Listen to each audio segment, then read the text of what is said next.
There is a big difference between a crystallized mind and a liquid mind. You have lived moments when your mind is crystallized, rigid, closed in its ideas, and also moments when your mind is liquid, flexible, and open to understanding. Human minds oscillate between these two states. This is extremely important because the quality of one's life depends on how much one state is predominant over the other. The more liquid your mind is, and the less crystallized, the greater your potential for growth. Let's go deeper into each state. A rigid mind is one that clings to thoughts, beliefs, ideas, and perspectives in order to construct an identity. It always revolves around the ego, around a self-image, around the story of who you are. The rigid mind has fewer resources available because its energy is focused on protecting the thoughts that sustain its identity. Therefore, its priority is to defend and confirm its own point of view. Imagine a person who identifies as the owner of the truth, as someone who is never wrong, as someone very smart who can see things clearly and has nothing new to learn. The mind of that person reads the world through the lenses of, "I see reality as it is, and you should listen to me." For this kind of rigid mind, the possibility of being wrong feels like a real threat. It shakes the sense of stability that comes from believing one knows who they are and how the world works. Certainty becomes a refuge, a way to avoid the discomfort of not knowing. That is why the rigid mind often speaks with firmness and finality, projecting confidence as a shield. Yet if this mind were willing to look honestly at itself, it would notice that this confidence is not rooted in truth, but in fear of uncertainty. The truth is that rigidity is a strategy the mind adopts to avoid facing the vastness of human experience. The stronger the need to feel secure, the more tightly the mind closes around what it already knows. In this state, the mind no longer serves truth, but protection. It works to preserve a conceptual bubble made of beliefs taken as absolute. Those beliefs quietly set the limits of perception, determining how far the mind is willing to go.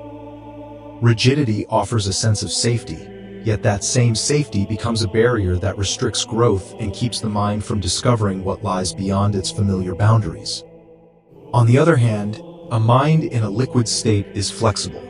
It does not cling to its own thoughts. It does not need to build a foundation of ideas to lean on in order to feel safe. It is not organized around an identity. A liquid mind is vastly more powerful than a rigid one. It moves like a river carving its way through a mountain. It is willing to learn because it clearly recognizes that it does not possess the whole truth. It knows it does not hold all the pieces of information. It knows there is always more to explore, because reality is limitless, and new understanding can always enter. A mind in a liquid state lives in constant learning. For this reason, neural connections in the brain renew themselves again and again. A learning mind remains in motion and evolution. It does not stagnate. It finds new paths, thinks beyond familiar frames, allows itself to move outside its own parameters. It does not cling to a position because it understands that every point of view is limited. By not holding on to thoughts, it can move further and explore different perspectives without the need to adopt any of them as final. A liquid mind has made peace with the unknown. It has relaxed in the presence of an ocean of information and has discovered that trusting this ocean allows it to float without drowning. Here lies the paradox. A liquid mind is in a far safer position than a crystallized mind. Just as a relaxed body floats in the water while a tense body sinks, so the mind that doesn't cling to knowledge is supported, while the mind that holds on to information exhausts itself by trying not to lose control. So how does a crystallized mind become liquid? The first thing to see is that everyone carries rigidity in certain areas of life. This is not a personal failure, but a learned strategy. Yet a rigid mind cannot be transformed through more information, nor through a sequence of steps. The only way to dissolve rigidity is through honest observation. You must dare to look at how your mind is clinging to its ideas and see for yourself if this way of living is truly as safe as it seems. Rigidity is a strategy of the mind to avoid facing the unknown.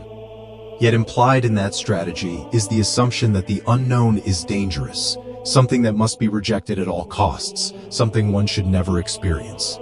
But is this assumption actually true? When a rigid mind finds the courage to question itself, something essential begins to shift. Not through force, nor through effort, but through insight.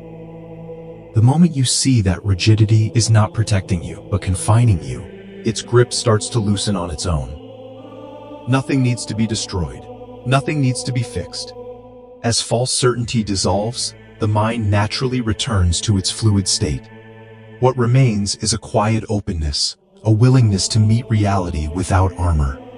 And in that openness, the mind discovers that it was never the unknown that was dangerous, but the fear you projected onto it. If you like this content, don't forget to leave a like and follow my channel. Until the next video.